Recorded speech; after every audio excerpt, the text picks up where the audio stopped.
A'udzubillahi minasyaitonirrajim. Bismillahirrahmanirrahim. Alhamdulillahirabbil alamin. Wassalatu wassalamu ala sayyidina Muhammadin asrofil anbiya'i wal mursalin wa ala alihi wasahbihi ajmain. Assalamualaikum warahmatullahi wabarakatuh. Ahlan wa sahlan wa marhaban bikum. Yang dihormati lagi disegani Al-Fadil Ustaz Muhammad Aizuddin bin Kamaruzaman atas kesediaan mencurahkan ilmu kepada pencinta ilmu di Gemenur Iman yang berusaha Ibunda Hajar Rosniati Mansur selaku pengerusi pertubuhan Gemenur Iman beserta barisan takbir urusnya yang berdedikasi sebagai tulang belakang penganjuran kuliah-kuliah di platform Google Meet Gemenur Iman. Namun yang paling saya hargai lagi saya alu-alukan hadirin pencinta ilmu juga penginfak istiqamah yang sudi dan memilih untuk mengimarahkan kuliah-kuliah anjuran Gemenur Iman yang dirahmati Allah sekalian. Alhamdulillah dengan limpahan rahmat kasih sayang Allah bertemu lagi kita pada Selasa Syakban ke-17 bagi tahun 1445 bersamaan 27 Februari 2024 yang berbahagia ini dengan mengimarahkan halaqah ilmu dalam kuliah duha berkitab bertajuk Kisah Sahih Para Nabi jilid pertama bersama Al-Fadil Ustaz Muhammad Aizuddin bin Kamaruzaman. Pada pagi yang berbahagia ini kita akan menyambung pengembaraan ilmu kita di bawah topik baru iaitu Kisah Nabi Hud. Baiklah, tanpa mengelengahkan masa yang berharga ni, saya dengan penuh rasa hormat memohon Ustaz untuk memimpin bacaan Ummul Quran bagi memulakan dan memohon kebarokahan majlis ilmu kita pada pagi berbahagia ini, lalu sekaligus memulakan pengembaraan kita di Taman-Taman Syurga. Falyatafadhal maskura ya Ustaz. Bismillahirrahmanirrahim. Alhamdulillahi Rabbil Alamin. Ar-Rahmanir-Rahim. Maliki Yawmiddin. Iyyaka na'budu wa iyyaka nasta'in. Ihdinas siratal mustaqim. Siratal ladzina an'amta 'alaihim ghairil maghdubi 'alaihim waladdallin. Amin. Baik, bismillahirrahmanirrahim. Assalamualaikum warahmatullahi wabarakatuh. Alhamdulillahi rabbil alamin. Nahmaduhu wa nasta'inuhu wa nastaghfiruh wa na'udzu billahi min syururi anfusina wa min sayyiati a'malina. Man yahdihillahu fala mudilla lahu wa man yudlil fala hadiya lahu. Asyhadu an la ilaha illallah wahdahu la syarika lah wa asyhadu anna Muhammadan abduhu wa rasuluh. Allahumma himna rushdina wa'idhna min syarri nafsina. Rabbi zidna ilman nafi'a warzuqna fahmah. Allahumma fahman nabiyyin wa hifzal mursalin wa ilhamal malaikatil muqarrabin birahmatika ya arhamar rahimin. Subhanaka la ilma lana illa ma 'allamtana innaka antal alimul hakim. Wala haula wala quwwata illa billahil aliyyil azim. Amma ba'. Alhamdulillah, pertamanya syukur pada Allah Subhanahu wa taala di atas kesempatan yang Allah izinkan kepada kita pada hari ini. Sekali lagi kita dapat bertemu, sekali lagi kita dapat berbincang berkaitan tentang sirah para nabi. Semoga Allah Subhanahu wa taala memberikan kita kefahaman, keredaan, kelapangan, ketenangan jiwa dan keberkatan di dalam kehidupan kita, insya-Allah. Amin ya rabbal alamin. Baik, perbincangan kita pada hari ini adalah berkaitan tentang Nabi Hud alaihi salam. Nabi Hud alaihi salam. Baik, Nabi Hud ini merupakan anak kepada, dia adalah keturunan kepada Nabi Nuh alaihi salam. Sebab itu kalau kita tengok pada nasab dia, iaitu Hud bin Abdullah bin Rabah bin Khulud bin Ad bin Aus bin Iram bin Sam bin Nuh. Ada dua yang disebutkan situ. Pertama adalah kaum Ad, cucu kabilah daripada keturunan Ad, Al-Khulud bin Ad ke situ. Dan yang kedua bin Aus bin Iram. Iram dekat situ nanti kita akan bahas berkaitan tentang yang Allah Ta'ala sebut. Iramadzatil imad, kata Allah. Iram. Iram dekat situ adalah salah satu daripada nama kabilah. Daripada anak cucu kepada Nabi Nuh AS yang menjadi keturunan kepada Nabi Hud AS. Kalau ibu-ibu pernah dengar mungkin, iaitu daripada 25 Rasul yang kita imani, 4 sahaja daripada kalangan Rasul ni adalah daripada berketurunan Arab. Ada 4 sahaja berketurunan Arab. Iaitu pertama Nabi apa? Yang pertama adalah Nabi Hud AS. Kemudian Nabi Saleh AS. Ketiga, ketiga Ketiga siapa ibu-ibu? Nabi Ismail. Ismail Ustaz. Bukan Sekejap. Nama Ha. yang last Nabi Nabi Muhammad. Ismail keturunan Nabi Ibrahim. Oh, Nabi Ibrahim yang Nabi Syuaib dan Nabi Muhammad sallallahu Betul. alaihi wasallam. Terima kasih.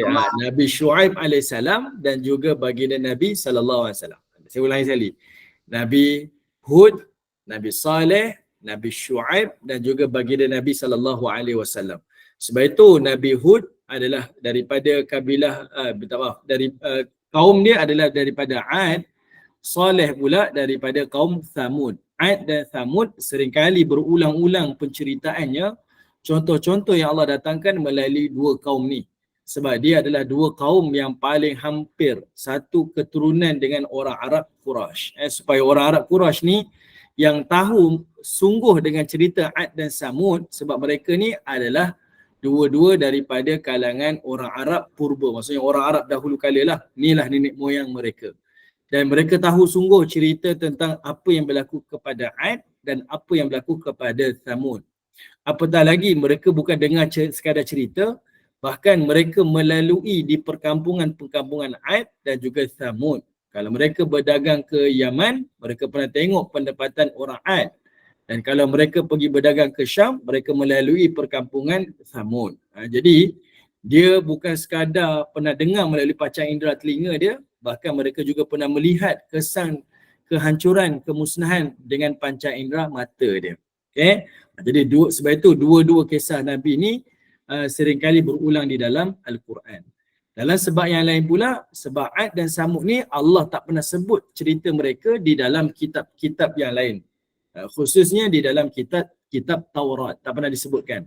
Jadi kalau ada orang tuduh yang mana baginda Nabi SAW membawa rekaan cerita ataupun meniru kitab-kitab terdahulu, maka Allah Ta'ala menafikan. Kisah Ad dan Samud tu sebagai bukti penafian. Sebab dia bukan cerita yang diambil daripada kitab terdahulu. Dia cerita baru. Okay? Bukan cerita baru lah. Maksudnya cerita yang pertama kali Allah bawakan di dalam Al-Quran.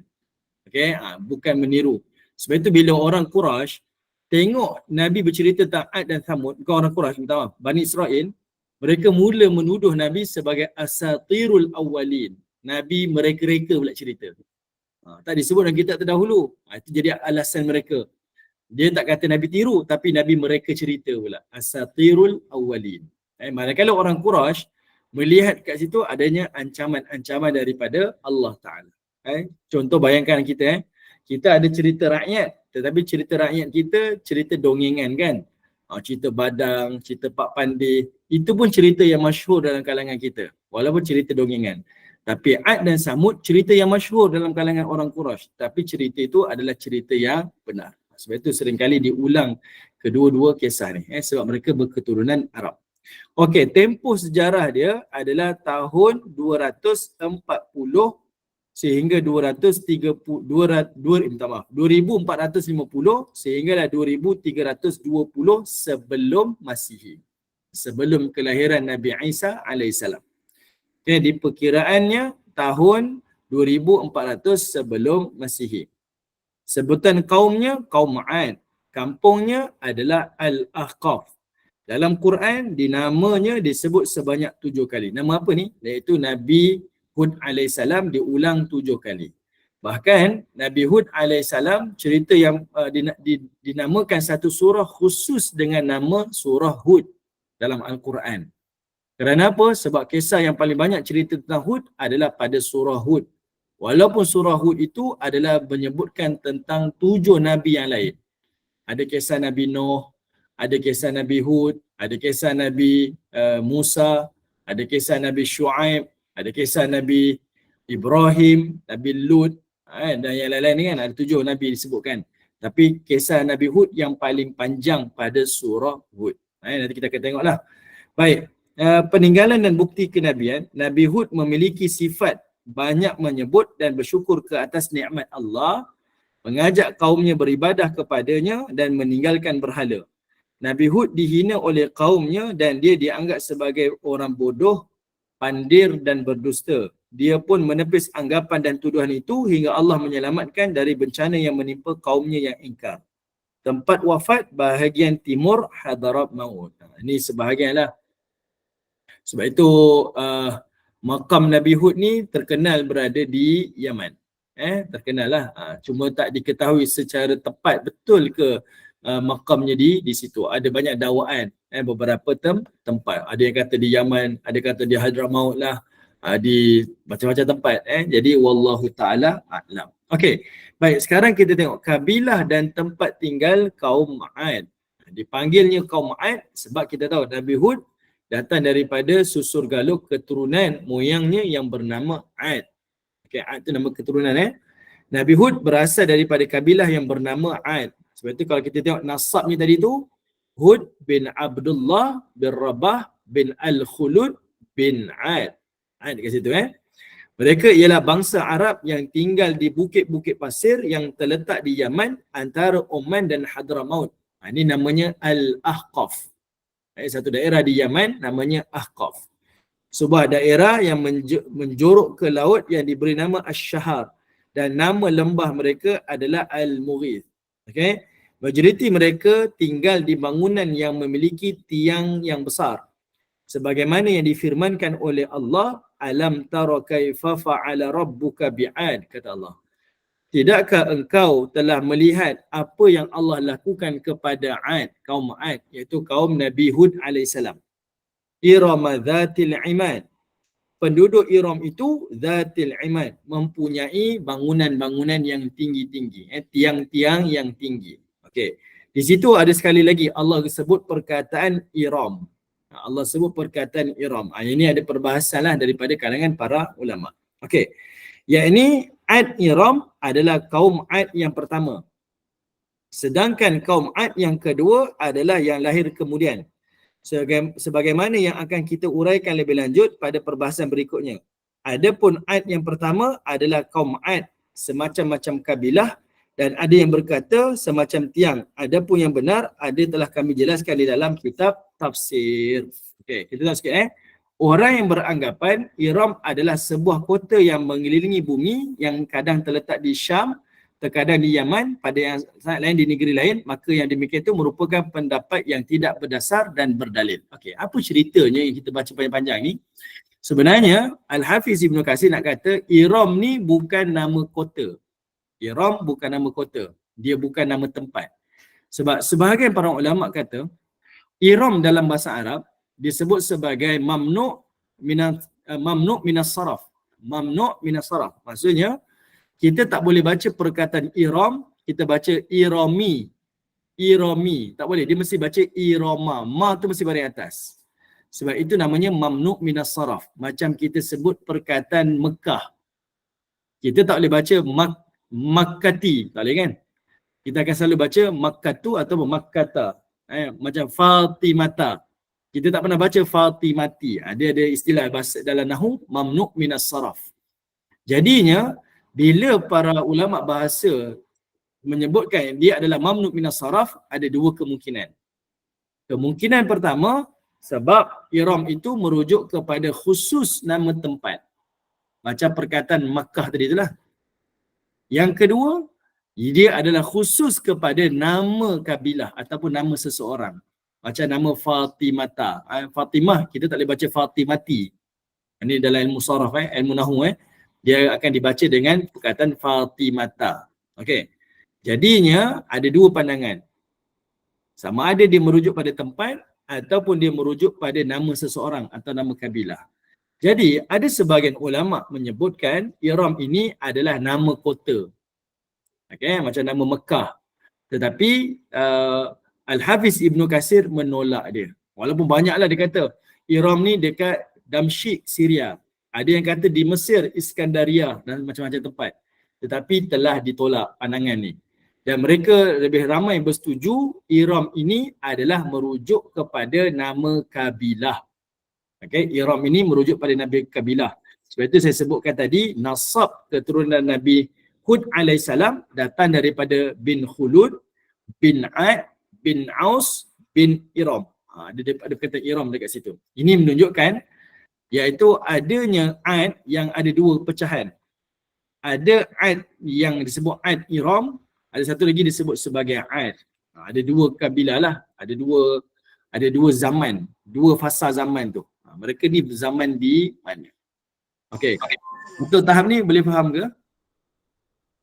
Okey, boleh faham Maksudnya sengaja Allah Taala sebut pada ayat Quran tu bila Allah kata alam tara kaifa fa'ala rabbuka bi'ad irama dzatil imad.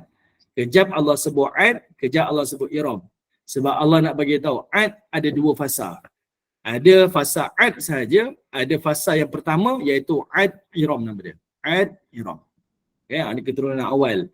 Jadi kabilah Nabi Hud ni yang mana? Iaitu kabilah yang fasa pertama tadi tu, Ad Iram, yang dihancurkan oleh Allah Subhanahu wa taala. Detail ya Allah Taala sampaikan kepada kita, dan para ulama ni buat kerja ulang kaji yang sangat hebatlah, kajian-kajian mereka. Okey.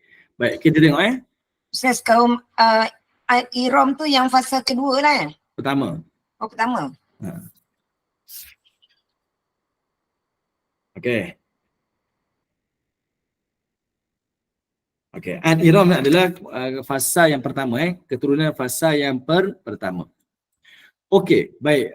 Jap, saya tengok dalam rujukan saya sekejap Okey.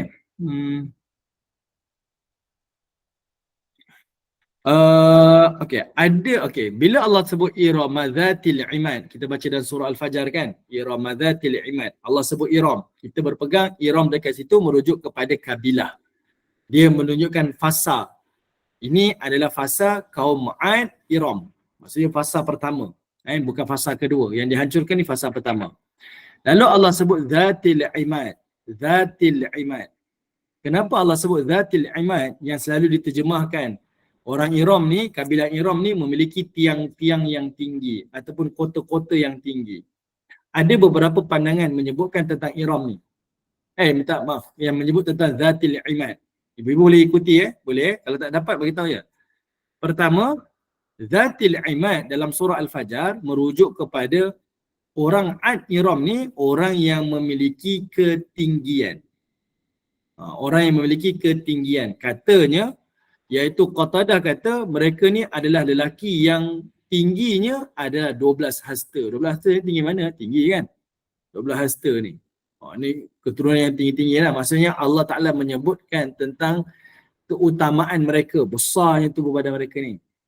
Okay. Pandangan yang kedua kata, Dzatil Imad itu merujuk kepada mereka ni adalah orang yang duduk di dalam, dia kan duduk dekat Ahqaf, kawasan padang pasir yang ada pergunungan tu.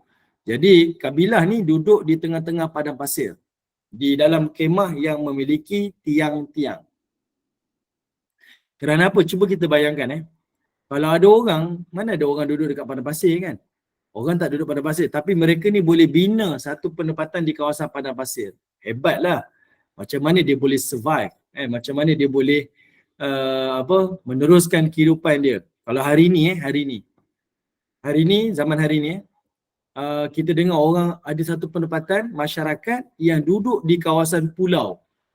Ni orang apa ni? Orang Maori. Kita dengar, wish, dia duduk kat tengah-tengah pulau apa kehidupan dia buat? Buat macam tu, buat macam ni. Yang ini adalah masyarakat, kalau di Brunei tu apa ibu-ibu? Masyarakat apa dia sebut? Kampung laut apa nama? Saya tak ingat lah. Kan macam tu, bila ada orang rumahnya di mana? Dia duduk di rumahnya di atas laut. Kita dengar pun boleh. Kampung air. Kampung air, terima kasih Bunda Marhani. Kampung air. Sekolahnya di situ. Kita dengar boleh Nampak tak? Dia ada macam satu skill yang mereka boleh buat penempatan di situ. Macam itulah zaman dahulu. Orang tak duduk di padang pasir kan, tapi mereka boleh bina penempatan di padang pasir. Jadi dia adalah benda yang sangat hebat lah. Macam mana mereka boleh survive kawasan padang pasir dengan bahangnya, macam mana dia makan dan sebagainya. Itu adalah satu skill yang mereka miliki, dan itu sebagai satu lambang lah, satu kepandaian dan kebijaksanaan bagi kaum Iram ketika itulah. Jadi sebab itu Allah highlight kan. Dan sebab itu para ulama kata dia adalah satu kawasan penempatan macam kemah, bukan kemah. Nanti ibu-ibu boleh tengok di dalam buku ni. Kalau kita tengok pada muka surat, ini saya tengok tadi tu.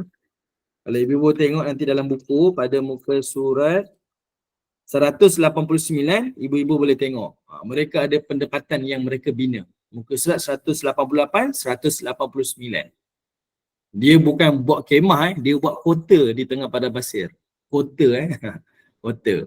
Okey, ini satu ilmu yang Allah berikan. Kemudian pandangan yang lain menyebutkan, iaitu pandangan yang ketiga, perkataan zatil imad itu menunjukkan mereka tu ada kekuatan dan mereka ni ada kekuasaan. Itu isyaratlah kekuatan dan kekuasaan. Kelima, iaitu mereka ni mampu membina bangunan dengan banyaknya tiang di tengah-tengah padang pasir di Al-Ahqaf tu. Jadi kita tak tengok empat pandangan ulama ni sebagai pandangan yang berpecah, tak. Tapi empat pandangan ni merujuk kepada pandangan yang kita boleh gabungkan. Pandangan gabung maksudnya orang Iram ni, kaum Ad ni, Allah beri dia kelebihan dari sudut ketinggian. Kemudian Allah Ta'ala berikan mereka kelebihan, ada ilmu, boleh duduk di kawasan padang pasir. Ketiga, mereka ada kekuasaan, ada kekuatan. Dan yang keempat, iaitu mereka mampu membina kota di tengah-tengah padang pasir.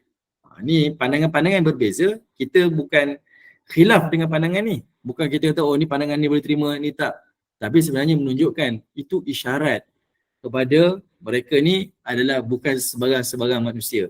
Lepas tu kalau kita tengok secara konteks dalam surah Al-Fajr, bila Allah cerita tentang kaum Ad ni, pertama Allah cerita Ad, kemudian Allah cerita Thamud, kemudian Allah cerita Fir'aun. Okey, minta tolong Kak Azrina dulu.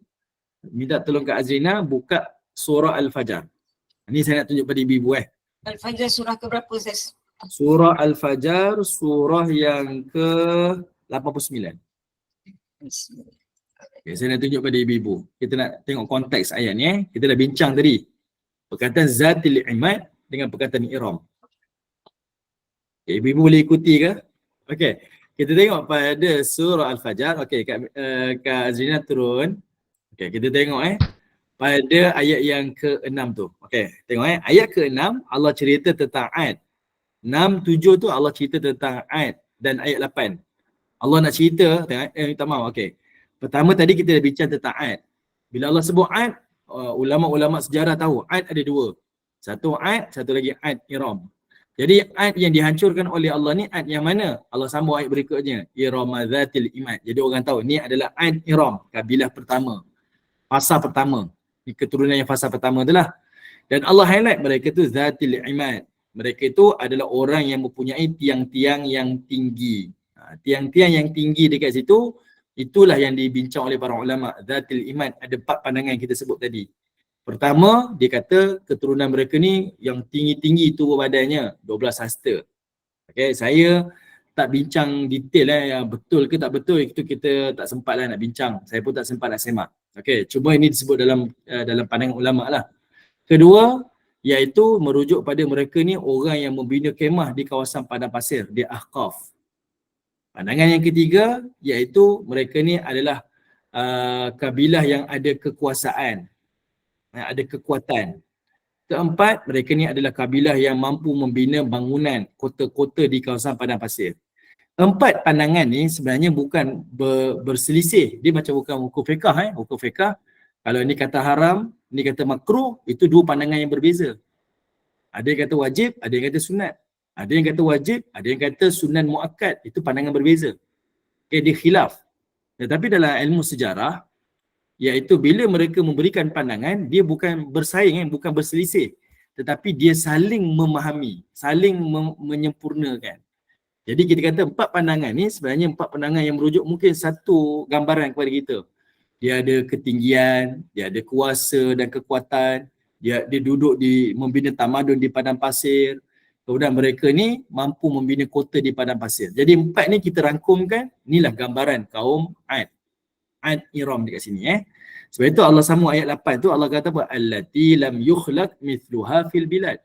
Mereka ni Allah Ta'ala sebut, lam yukhlaq, belum pernah ada Allah ciptakan orang semisal mereka fil bilad, di negeri tu. Maksudnya dia ada kelebihan, satu kelebihan yang Allah beri kepada Ad ni yang tidak ada pada orang lain.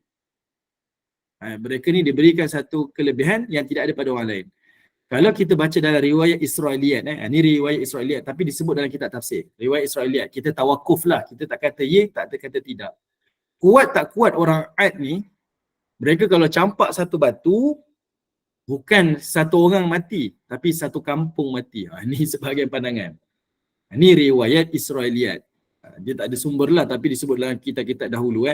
Itu pandangan yang bercerita tentang kaum Ad. Dia ada kekuatan dia, dia ada kekuasaan dia, ketinggian dia, ada tamadun dan sebagainya lah.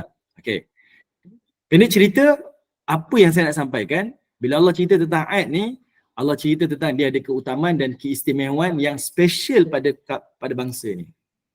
Lalu pada ayat 9 Allah cerita pula pada kaum Thamud, kaum Nabi Saleh. Kan, wa thamud allazina jabu sakhra bil wad. Yang mana kaum Thamud ni pula adalah kaum yang mampu menebuk ataupun memahat batu-batu besar di kawasan pergunungan. Ini kaum Nabi Saleh yang hari ni kalau kita pergi ke Madinah, ada juga yang ziarah ke Madain Saleh. Kita tengok kawasan yang disebut sebagai Al-Ula, kan, Al-Hijr. Ini kawasan perkampungan Nabi Saleh. Mereka bina rumah dia di kawasan gunung-gunung batu tu. Yang sama macam Petra di Jordan tu. Ini satu era lah. Kelebihan tadi dari sudut kekuasaan dan kekuatan dia, yang samut pula kekuatan dia iaitu dari sudut tamadun ilmu dia. Macam mana dia pahat gunung-gunung tu jadi rumah dengan ukiran-ukiran yang sangat cantik. Yang ke-10 Allah cerita tentang Fir'aun. Yang mana Fir'aun itu adanya Al-Autad. Fir'aun itu ada Al-Autad. Perkataan Al-Autad ni ada banyak tafsiran. Ada tafsiran kata Al-Autad itu merujuk kepada ketenteraan Fir'aun. Okay? Yang mana tentera Fir'aun ni mencecah berjuta tentera, bukan ratus ribu dah, cecah juta tentera. Al-Autad. Pandangan yang kedua, Fir'aun ni dia berjaya membina tempat hiburan dia, liburan dia. Kalau kita tengok kerajaan Rom, dia boleh bina dia punya Colosseum dia, kan, macam satu tempat pertandingan. Dia tengok metador dia bertembung, kan, satu hiburan pada dia. Fir'aun macam tu jugalah. Jadi perkataan Autad ni luas maksud dia lah. Tapi yang Allah cerita pada tiga kisah ni, Ad, Samud dan Fir'aun, tiga-tiga ni berbicara berkaitan tentang tiga bangsa yang Allah beri kelebihan. Fir'aun kelebihan kerajaan, Ad kelebihan kekuasaan ataupun kekuatan dia, Samud pula kelebihan dari sudut ilmu. Jadi cerita sebenarnya tiga contoh ni adalah bangsa yang special lah. Mereka yang Allah berikan kelebihan duniawi pada mereka. Yang saya nak sampaikan, cuba ibu turun lagi. Okey, Kak Azrina turun lagi. Ayat 11, ayat 12, ayat 13. Nanti kalau kita ada rezeki, kita akan bincang tentang azab yang ditimpakan pada tiga kabilah ni. Azab semua azab yang berat. Tapi Allah kata apa? Fasabba alaihim rabbuka sauta azab. Allah kata azab yang Allah timpa pada tiga kabilah ni, kalau kita kaji, ada yang dengan pekikan, mati terus. Ada yang didatangkan dengan angin ribut, diterbangkan 7 hari, 8 hari 7 malam. Pusing di atas langit ni. Ada yang Allah tenggelamkan di dalam lautan. Ini semua azab yang berat-berat ni, tak berlaku pada zaman kita. Tapi Allah kata apa? Azab itu seperti fasabba alaihim. Dia macam Allah tuangkan azab. Tuangkan azab ni, dia tak berat pun azab dia. Dia sikit je. Contoh kita simbah air daripada tingkat 3 turun ke bawah. Kena dekat orang bawah. Sakit ke tidak? Sakit lah. Tapi teruk sangat ke? Tak. Sekadar air je, kan. Dia ada rasa derita, tapi dia bukan satu beban yang besar. Fasabba. Dan Allah Ta'ala sebut itu adalah sauta azab. Dia adalah seperti, kalau sauta dia di sini sebut paluan. Tapi saut ni adalah cemeti. Dia macam rotan je. Allah belum timpakan azab yang sebenar, Allah baru rotan je. Allah tak kata Allah pakai saifu azab, Allah pedangkan mereka dengan azab. Kalau pedang tu nampak lebih berat, kan? Ataupun Allah Ta'ala belengukan mereka dengan azab. Allah Ta'ala apa lagi? Buatlah perkataan-perkataan yang menggambarkan dahsyat. Tapi Allah baru sebut, ni baru rotan. Ni baru touch macam tu, manja-manja je. Tapi di sisi kita tengok, ya Allah, ini azab yang berat. Ditenggelamkan dalam lautan. Diterbangkan oleh angin 8 malam, 8 hari. Kemudian apa lagi? Allah Ta'ala datangkan satu kali pekikan, mati semuanya. Ini bukan azab yang ringan. Okey. Baik, yang saya nak highlight kan, Kak Azrina turun lagi. Bila Allah cerita tentang azab-azab itu, Allah kata apa? Fa'ammal insan idza mabtalahu rabbuhu fa akramahu fa yaqulu rabbi akraman. Wa amma idza mabtalahu faqaddara alaihi rizqahu fayaqulu rabbi ahanan. Allah nak cerita. Tengok pada dua ni. Ada manusia Allah uji dia dengan berikan akramah. Allah berikan kepadanya kemuliaan. Wa na'amah. Allah berikan kepadanya nikmat. Ada jenis manusia Allah beri dia nikmat, Allah beri dia kemuliaan. Fayaqulu, biasa manusia dapat nikmat macam ni dia kata apa? Rabbi akraman. Tuhan aku muliakan aku. Dia rasa dia dapat nikmat, artinya Tuhan sayang dia. Wa amma idza mabtalahu faqaddara alaihi rizqah. Ada manusia apabila Allah uji dia, Allah sempitkan rezeki dia. Allah sulitkan kehidupan dia. Fayaqulu, biasa manusia yang diuji ni Rabbi ahanan. Dia akan kata Tuhan aku sedang menghina aku. Betul tak? Bila ada orang kita tengok, dia ni dapat nikmat lah. Apalah amalan dia? Ya Allah beri dia macam-macam rezeki. Kita nampak orang yang ada rezeki kekayaan ni nampak macam dapat nikmat, macam Allah sayang.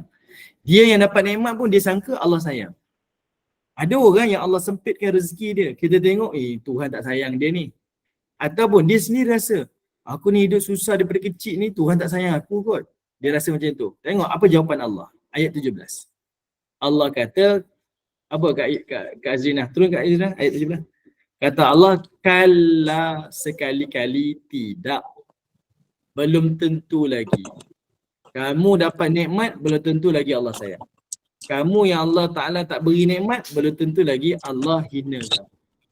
Boleh jadi orang yang Allah beri nikmat, Allah hina dia. Boleh jadi orang yang Allah berikan kesulitan, Allah sayang dia. Sebab itu Allah datangkan 3 contoh tadi tu. Kalau betul dengan nikmat tu tanda Allah sayang, Allah dah beri nikmat kekuasaan pada Firaun. Allah dah berikan nikmat kekuatan kepada Ad. Dan Allah berikan nikmat dari sudut ilmu kepada Thamud. Tapi apa yang berlaku pada mereka? Fasabba alaihim sautu azab. Mereka itu telah diazab dengan azab Allah Subhanahu wa taala. Okey, maksudnya nikmat tu belum tentu tanda sayang. Boleh jadi itu satu tanda penghinaan daripada Allah Taala. Okey, ibu-ibu boleh dapat saya punya penerangan? Boleh? Okey, alright. Kalau dapat, okey, sekarang kita patah baliklah pada perbincangan kita. Okey. Sekarang ni kita tengok poin yang kedua. Okay, poin yang kedua dalam kitab disebut apa? Arab Aribah dan Musta'ribah. Masyarakat Arab yang hidup sebelum Ismail disebut sebagai Arab Aribah. Okey, ini adalah Arab yang pure. Arab yang pure. Pure Arab Okey, di antaranya adalah Ad, Samud, Jurhum, Tam, Judais, Amim, Madian, Jasim, Qahtan, Bani Yakhtan dan lain-lain. Ini adalah istilah-istilah dia lah. Orang Arab pun sebenarnya pecah pada 3. Yang disebut sebagai Arab Ba'idah, Arab Aribah, Arab Musta'ribah. Jadi kalau kita kaji dari sudut sejarah lah, Arab tu pun pecah. Okey. Okey, nikmat adalah ujian Nikmat adalah ujian. Saya tahu soalan Puan Bonda Rosita. Okay, nikmat adalah ujian. Sebab ujian ni bila Allah sebut dalam surah Al-Mulk kita baca allazi khalaqal mauta wal hayata liyabluwakum ayyukum ahsanu amala. Allah lah yang menciptakan mati dan Allah lah yang menciptakan hidup. Tujuan dia apa? Liyabluwakum. Allah kata untuk menguji manusia. Siapakah yang paling terbaik amalannya.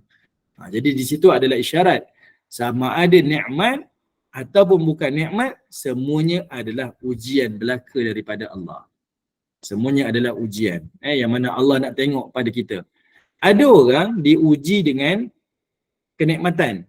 Tapi kenikmatan tu menjadikan dia bertambah dekat dengan Allah. Dengan nikmat dia dapat banyak bersedekah kan. Tambah kaya, tambah banyak sedekah dia. Itu dia diuji dengan tu. Tapi dia berjaya menempuh ujian tu. Ada orang diberikan nikmat kekayaan, menjauhkan dia daripada Allah. Ada orang diuji dengan ujian kesempitan. Dengan ujian kesempitan, dia dekat pada Allah. Ada orang diuji dengan ujian kesempitan, dia kufur kepada Allah. Jadi, mana-mana sudut kita duduk, senang ke, susah ke, ada anak tak ada anak ke, kita kaya tak kaya ke, apa sahaja kedudukan kita, semua kita duduk dalam ujian belaka. Okay? Sebab itu Allah highlight perkataan liyabluwakum. Sebab biasa manusia melihat ujian ni benda yang dia tak suka. Dia tengok kesakitan ujian, kemiskinan ujian, kesempitan hidup ujian, tapi dia terlupa sebenarnya kekayaan pun ujian, kesenangan hidup pun ujian, kesihatan tubuh badan pun ujian, umur panjang pun ujian. Jadi kita kena tengok semua tu adalah ujian belaka. Okey, semua adalah ujian. Okey. Baik, sekarang ni kita tak bincanglah tentang keturunan Arab ni. Saya pun bukan keturunan Arab kan. So nak apa nak bincang kan. Okey, Ba'idah lah, Aribah lah, Musta'ribah lah. Tapi Ibnu Katsir dia bawa riwayat ni sebab dia orang Arab. Jadi dia pun nak tahulah keturunan dia dan bincanglah. Kalau kita nak mengkaji detail, kita nak tahu jugalah di fasa mana Nabi Hud alaihissalam ni. Di bangsa yang mana tapi dia bukan bidang kita lah. Saya hanya baca saja. Adapun masyarakat Arab yang disebut sebagai Arab Musta'ribah adalah anak keturunan Ismail bin Ibrahim. Sebelum Ismail, itu sebut sebagai Arab Aribah. Sebelum daripada itu disebut sebagai Arab Ba'idah. Yang ni yang paling pure Arabnya, tapi tak tahu sejauh mana detailnya. Ni para ulama sirah ataupun sejarah-sejarah ni tak tahu pun. Tapi bila sebut Aribah, mereka cuba pisahkan. Datang daripada keturunan Ad, Samud, Jurhum, Qahtan. Ini Aribah yang awal-awal. Tapi lepas zaman Nabi Ismail, dia panggil Musta'ribah. Musta'ribah. Okey, Ismail bin Ibrahim adalah orang pertama kali berbicara dengan bahasa Arab secara fasih. Ini pun kalau kita kaji, ada orang buat kajian di UIA ada. Nabi Adam AS ni dia berbicara dalam bahasa apa sebenarnya? Bila Allah Ta'ala bincang tentang Nabi Adam yang dulu kita bincang, malaikat tanya pada Allah Ta'ala, kenapa nak ada cipta khalifah sedangkan mereka ni akan menumpahkan darah, kan? Menumpahkan darah. Ada sebagai kata ni jin, ada yang kata dia bukan jin tapi dia manusia, sebab bila sebut darah artinya mereka tu berdaging. Macam-macam lah. Ini bukan bidang saya lah. Saya tak pandai ulas kan. Ulas kan ibu-ibu ketawakan saya je, benda bukan bidang saya. Tapi nak bagi tahu ilmu tu luas. Kalau nak bincang mereka bertutur dalam bahasa apa saja, itu dalam perbincangan para ulama kita lah. Okey, sekarang ni dia kata Nabi Ibrahim orang pertama yang bertutur di dalam bahasa Arab yang fasih. Bahasa tersebut juga digunakan oleh orang-orang yang menghampiri ibunya iaitu Hajar ketika mana masih berada di tanah suci. Hal itu akan dijelaskan nanti insya-Allah, tetapi Allah telah menjadikannya boleh berbahasa Arab secara fasih dan jelas. Dan dengan bahasa itulah Rasulullah berbicara. Ini jadi cerita je. Okey. Baik, Hajar ni datang daripada mana ibu-ibu? Hajar yang menjadi ibu kepada bangsa Arab. Kalau kita baca dalam riwayat Al-Imam Bukhari, iaitu berbicara Nabi bercerita tentang Nabi Ibrahim alaihissalam dia pernah al-mu'arid. Dalam hadis sebut al-mu'arid, iaitu Nabi Ibrahim ni dia pernah berhelah. Ada 3 kali Nabi Ibrahim buat helah. Selalu orang kata kita boleh bohong sunat. Bohong sunat tak boleh ibu-ibu kan. Bohong sunat dikira bohong juga, dosa. Okay, bohong tapi dibenarkan berhelah. Helah ni pun bahasa yang tak manis juga. Helah pun macam bohong juga tapi disebut dalam siapa nama ni? Ibnu Hajar kata sebenarnya mu'arid. Kalau ibu-ibu ingat lagi masa kita bincang dalam perang Badar, Nabi SAW sampai ke medan Badar, kan Nabi jumpa ada seorang lelaki tua tu, Nabi dengan Abu Bakar Siddiq. Lelaki tua tu tak nak bagi tahu Nabi laporan tentang berita yang orang Badar dengar. Lalu Nabi kata bagi tahulah, kalau kau bagi tahu berita, kami akan bagi tahu siapa kami ni. Lalu lelaki tua ni cerita, kami dengar di Badar ni Muhammad dah keluar dah daripada Mekah, daripada Madinah. Dan kalau ikut perjalanan sekarang dia sampai ke Badar. Jadinya Nabi dapat berita, cerita kedatangan Nabi tu bukan lagi rahsia di Badar. Jadi Nabi kena buat taktikal yang lain. Masuk lelaki tua tu kata, okey sekarang kamu explain siapa kamu. Nabi tak cakap Nabi ya Rasulullah. Nabi tak kata Nabi daripada Madinah. Sebab ini dalam perang kan. Nabi kata Nabi daripada minal ma', daripada air. Orang Arab, orang tua tu kebingungan, air mana pula? Sebab kata al-ma' tu ada macam-macam tafsiran. Di situ disebut al-mu'arid. Maksudnya apa? Iaitu satu perkataan tetapi memberi maksud yang macam-macam. Kita boleh terjemah macam-macam. Okay? Dan itu yang dilakukan oleh Nabi Ibrahim. Ibrahim ni dia pernah lalu dekat satu negara yang ada seorang raja yang berpenyakit. Raja ni dia bengis, dia jahat. Tapi dia ada satu penyakit. Apa penyakit raja ni? Iaitu penyakit dia suka kepada isteri orang. Itu penyakit Dia tak suka wanita yang ni, dia suka isteri orang. Ni penyakit. Jadi raja ni suka kepada isteri orang. Jadi Nabi Ibrahim cakap dengan Sarah, dia kata kalau raja tu tanya pada kamu sekian-sekian, bagi tahu pada raja tu kamu adalah saudara wanita aku. Sedangkan Sarah siapa ibu? Isteri kepada Ibrahim kan? Ya. Jadi orang ingat Nabi Ibrahim mengajar berdusta, sedangkan dusta tak boleh dilakukan oleh seorang Nabi. Apatah lagi kita pula kata ni bohong sunat. Bohong sunat pun bohong juga, tak boleh, tak ada sunatnya, bohong-bohong je. Jadi macam mana kita nak faham konteks tu? Maka Ibnu Hajar kata itu adalah mu'arid. Satu perkataan yang memberi maksud yang luas. Sebenarnya Ibrahim ni dia kata pada isteri dia, kamu adalah saudara perempuanku. Bukan saudara dari sudut keturunan, tapi saudara perempuan dari sudut akidah. So kita sama-sama Islam kan? Jadi satu perkataan tetapi memberi maksud yang pelbagai. Okey, maksud yang luas. Okey. Jadinya bila Siti Sarah ni dia jumpa dengan raja tu dah interview dia, kamu ni siapa, apa kaitan kamu dengan lelaki tu, bla bla bla, dia cakap seperti mana yang Ibrahim sebut. Aku ni saudara perempuan. Terus raja ni tak suka dia. Sebab kalau kamu isteri dia, saya suka awak. Tapi kalau kamu kata kamu anak perempuan, saya tak suka. Jadinya raja ni pernah, kalau sebut dari Bukhari, dia pernah nak pegang tangan Sarah ni. Tapi bila dia angkat tangan, jatuh tangan dia, layu tangan dia. Sebab Allah Ta'ala lindungi Sarah. 3 kali dia buat.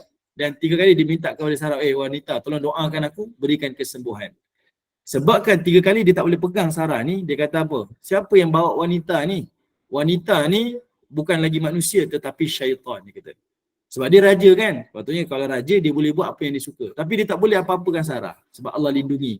Maka dia kata wanita ni bukan manusia tapi syaitan. Maka ketika itu Sarah pun dibebaskan oleh raja ni dan diberikan seorang hamba kepada Sarah sebagai teman dia lah, hadiah lah.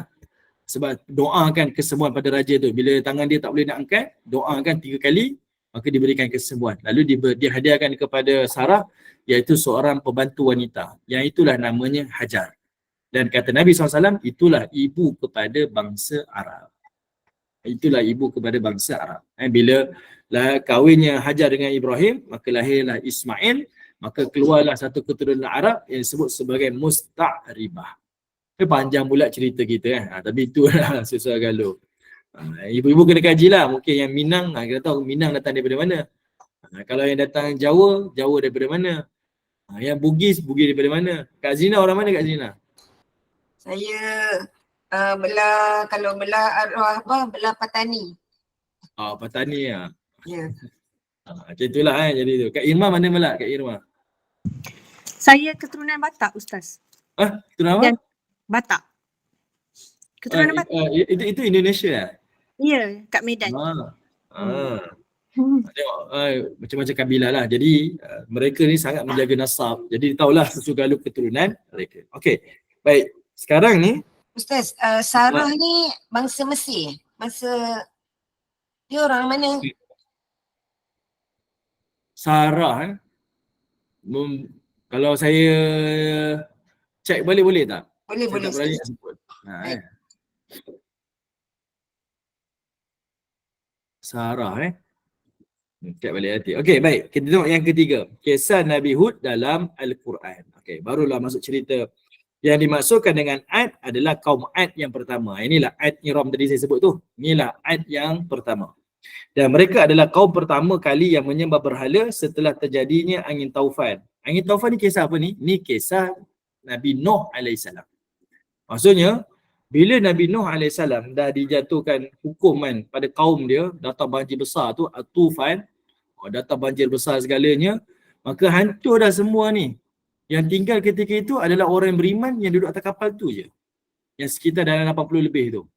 Tapi kembali balik keturunan mereka melakukan kemaksiatan, kesyirikan kepada Allah bermula daripada kaum Ad ini. Ad Iram ni. Ada perangai yang datang balik. Itu menunjukkan kepada kita seperti mana yang dijanjikan oleh iblis, sekali-kali dia tak pernah menyesal. Dia cuba juga untuk buat.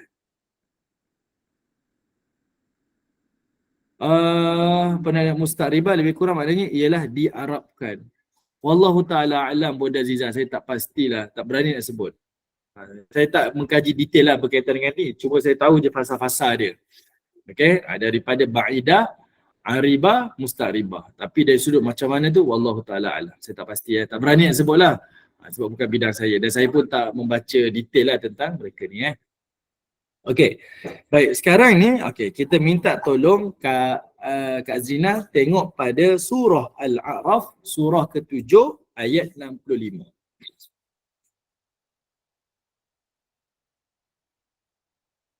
Okay. Surah Al-A'raf, surah ke-7 ayat 65. Barulah masuk kepada kisah Nabi Hud alaihissalam di dalam Al-Quran. Yang mana Allah Subhanahu wa taala menyebutkan pada ayat 65 surah Al-A'raf, Allah kata wa ila adin akhahum huda.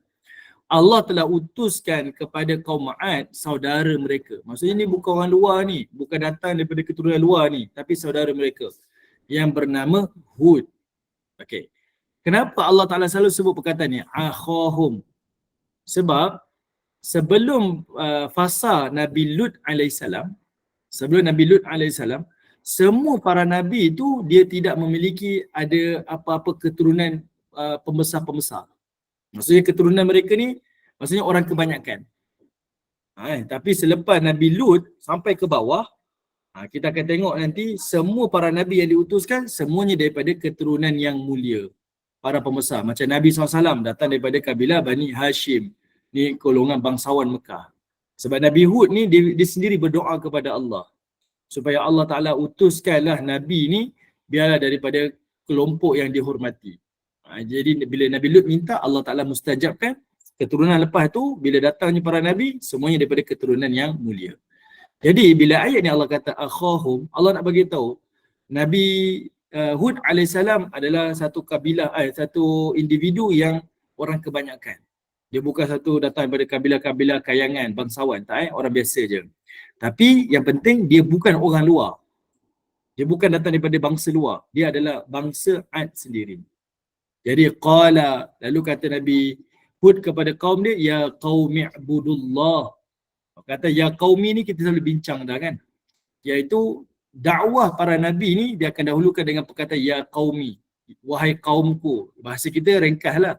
Tapi dari sudut bahasa Arab perkataan ya qaumi, setiap para nabi bila dakwah macam itu menunjukkan mereka berdakwah dengan kasih sayang. Okey, mereka berdakwah dengan kasih sayang. Mereka berdakwah dengan bahasa yang paling lunak sebab meletakkan diri mereka satu kedudukan dengan kaum dia. Dia tak kata orang kafir, orang musyrik, tak. Dia sebut dengan perkataan ya qaumi, wahai kaumku, wahai orang yang sebangsa denganku.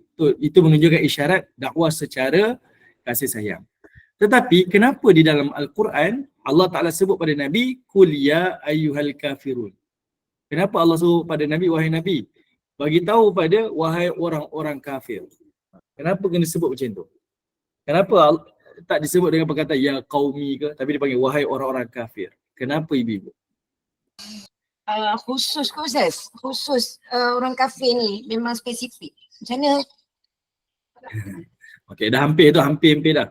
Pada kalimah ya ayyuhal kafirun tu adalah merujuk kepada satu kelompok yang memang jelas kekufuran dia.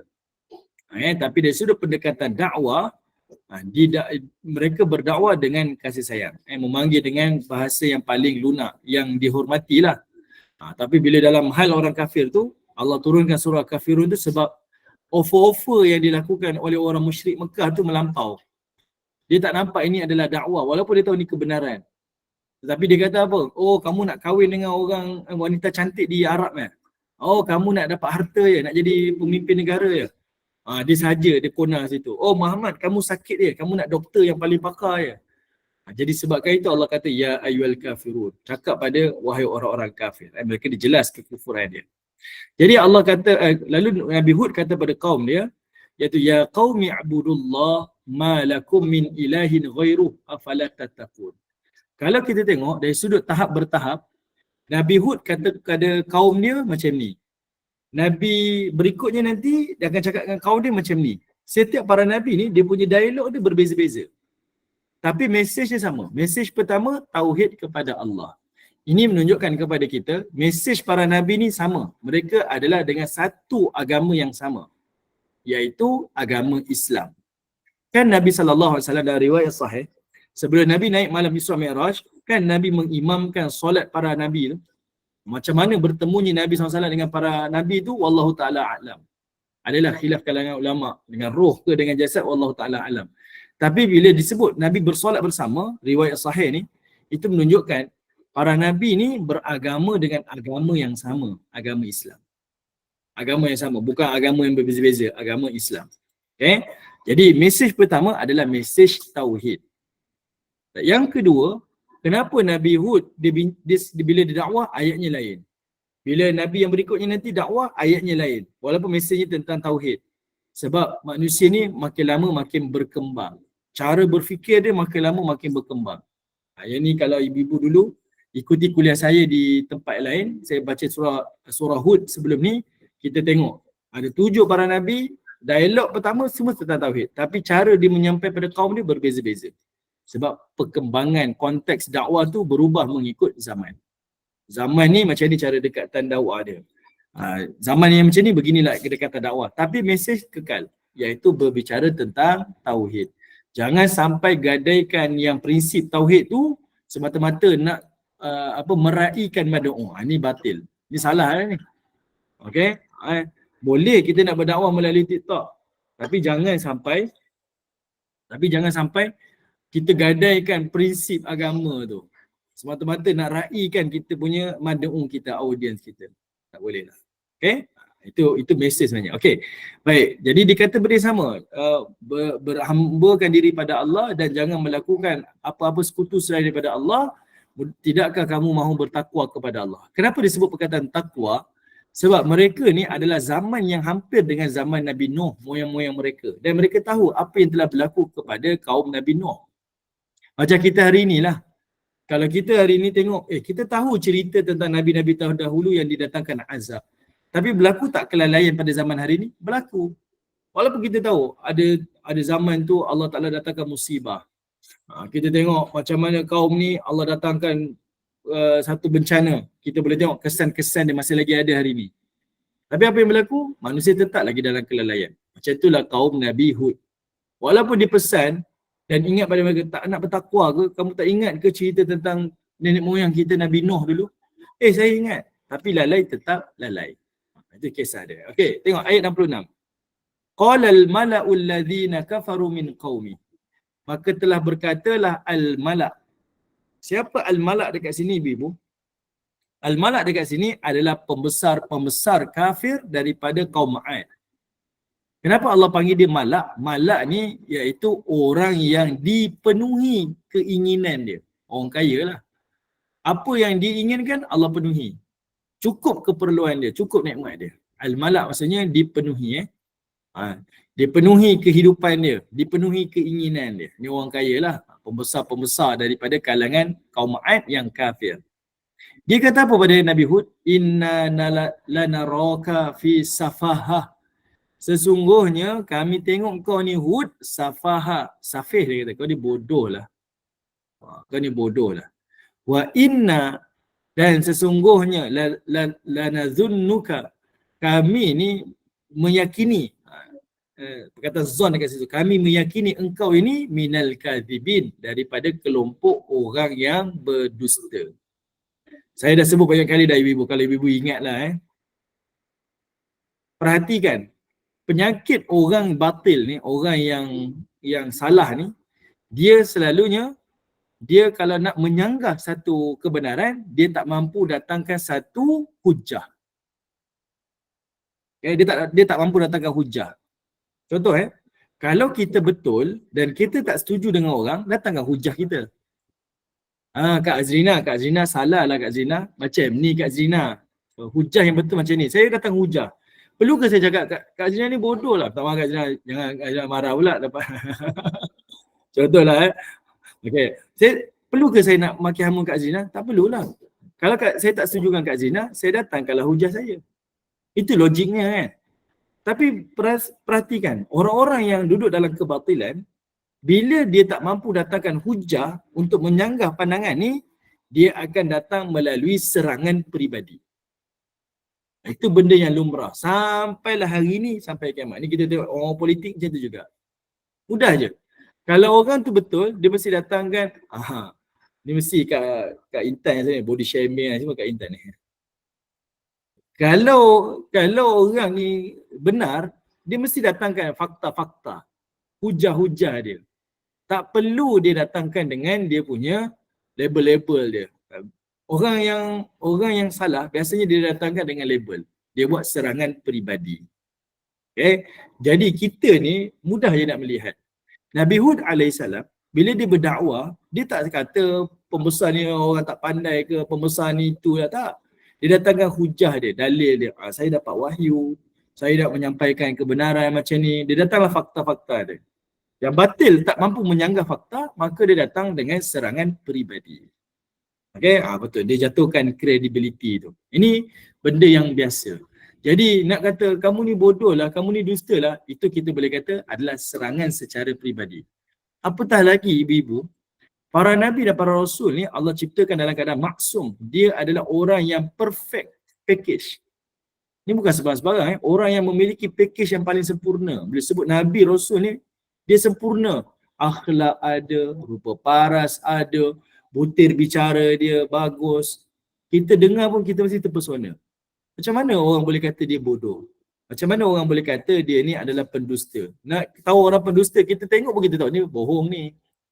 Kan? Tapi bila datang macam tu, sebenarnya dia menyerang credibility lah, menyerang personality tu. Itu sebenarnya tanda adalah kebatilan. Okay? Boleh kan? Ustaz, nak tanya, Al-Malak tu dalam semua ayat-ayat lain pun bermakna pembesar-pembesar kafir yang Allah penuhi semua kehendak mereka. Betul. Malak ni kalau kita tak Nabi-Nabi terdahulu, bila Allah cerita tentang ketua dia, Allah tak kata ketua. Tapi Allah kata malak. Mereka tu disayangi oleh kaum dia sebab mereka tu ada ekstra. Ada kelebihan dari sudut keinginannya dipenuhi. Ada harta lah. Orang yang kaya-kaya. Sebab itu digunakan perkataan al-malak. Okey. Baik, kemudian Allah sebut begini. Kata Allah Ta'ala, qala, maka Nabi Hud pun berdakwah. Tengok Nabi Hud ni, walaupun dah didakwah, dia kata bodoh, dia kata pendusta, kalau saya pun saya berang kan. Saya tak buat kot, awak kata awak tuduh saya pun marah. Tapi apa Nabi Hud cakap? Ya qaumi. Dia tetap kata macam tu, ya qaumi. Tetap dengan menjawab dengan kasih sayang. Okey, dia kata laisa bi safaha. Tidak ada padaku itu adalah kebodohan. Tak ada. Walakinni, akan tetapi rasulun min rabbil alamin. Tapi aku ni adalah utusan daripada Tuhan sekalian alam. Nampak lunak kan? Dia tetap datangkan fakta. Tapi kalau kita tengok nak dua-dua batil, ya seorang serang, seorang lagi serang balik. Kita tengok dua-dua tak boleh jalan, tak boleh pergi lah, dua-dua ni teruk lah. Kawan ni cakap orang ni bodoh, yang dia pun cakap orang ni bodoh. Tinggalkanlah, dua-dua ni tak ada akhlak. Tapi tengok cara para nabi ni. Bila seorang tu serang dia tak apa. Dia bagi tahu, saya bukan macam tu. Saya ni rasul. Lalu dia pun datangkan fakta-fakta yang dia rasul. Dia buktikanlah. Lepas tu dia datanglah macam-macam ucapan, hujah-hujah, dalil daripada mukjizat dan sebagainya. Ini akhlak. Okey. Serangan-serangan ni memang berlakulah kepada para nabi. Okey, saya berhenti di sinilah. Tadi saya start 9.10, saya habis kat 10.10, kita berhenti 11.10. Tak nak ambil masa lah, ibu-ibu pun nak masak, nak order Grab lagi. Ada order Grab ke nak masak? Okey, baik. InsyaAllah saya berhenti dekat sini.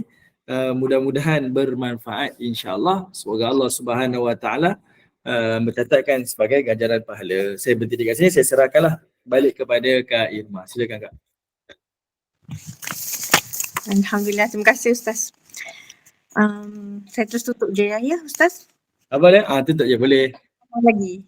Ataupun Ustaz nak buka soalan lagi? Tak payah buka soalan. Contoh saya terus tutup je ya. Alhamdulillah, jazakallah khairan khatirah buat Ustaz Muhammad Aizuddin Kamarul Zaman atas perkongsian ilmu dan pencerahan dalam perjalanan kisah Nabi-Nabi yang bermanfaat sekaligus menjadi ibrah dalam kehidupan kita. Semoga kita semua meraih kefahaman ilmu anugerah Allah lalu menjadi istifadah dalam kehidupan seharian kita. Amin ya rabbal alamin. Jazakumullahu khairan buat barisan tadbir urus Gema Nur Iman yang bermujahadah demi memastikan penganjuran kuliah-kuliah berjalan lancar. Tak dilupakan malah tak berkurang rasa penghargaan saya atas istiqamahnya jemaah atau hadirin pecinta ilmu serta penginfak istiqamah yang tak jemu-jemu mengimarahkan kuliah-kuliah yang disediakan. Saya berharap kita semua terpilih lagi untuk mengimarahkan kuliah asar pada pukul 5 suku nanti bersama Al-Fadil Ustaz Khairul Azhar bin Samsudin dengan pengajian berkitab Faridatul Faraid fi Ilmi Aqaid dan diikuti dengan sebuah daurah puasa khas sepanjang bulan Ramadan ni bagi menyambut kedatangan bulan Ramadan bersama Al-Fadilah Ustazah Misnah Miran pada pukul 8.15 malam nanti. Sila rujuk iklan dan hebahan di grup WhatsApp Gema Nur Iman atau channel WhatsApp, Telegram dan Facebook Gema Nur Iman untuk pautan dan jadual yang telah disediakan. Saya Adik Irma binti Sukir, moderator bertugas mewakili pihak takbir urus Gema Nur Iman memohon maaf atas khilaf dan kelemahan dalam menguruskan dan mengecarakan majlis ilmu pada pagi yang berbahagia ni. Bagi menangguhkan majlis yang penuh barakah ni, saya dengan penuh rasa hormat memohon Al-Fadil Ustaz Muhammad Aizuddin untuk memimpin bacaan tasbih kafarah dan suratul As sebagai penutup kuliah duha kita. Sehingga kita bertemu lagi di lain masa, saya akhiri kalam dengan lafaz mulia. Wabillahi taufiq wal hidayah. Assalamualaikum warahmatullahi wabarakatuh. Okay, sebelum saya baca doa, tadi ada soalan-soalan kot mungkin lah. Jadi kalau yang ada soalan mungkin boleh catat dulu dekat nota-nota tu. Kita jumpa minggu depan, saya jawab soalan dulu InsyaAllah. Baik, saya berhenti dekat sini. Bismillahirrahmanirrahim. Subhanallah wa bihamdi, subhanakallah wa bihamdika, asyhadu an la ilaha illa anta wa astaghfiruka wa atubu ilaih. Subhana rabbika rabbil izzati amma yasifun wa salamun alal mursalin. Walhamdulillahi rabbil alamin. Wal asr innal insana lafi khusr illa alladhina amanu wa amilus salihat wa tawasaw bil sabr wa tawasaw bil haqq wa tawasaw bis sabr. Walhamdulillahi rabbil alamin. Terima kasih semua. Assalamualaikum warahmatullahi wabarakatuh. Saya berundur dulu ya.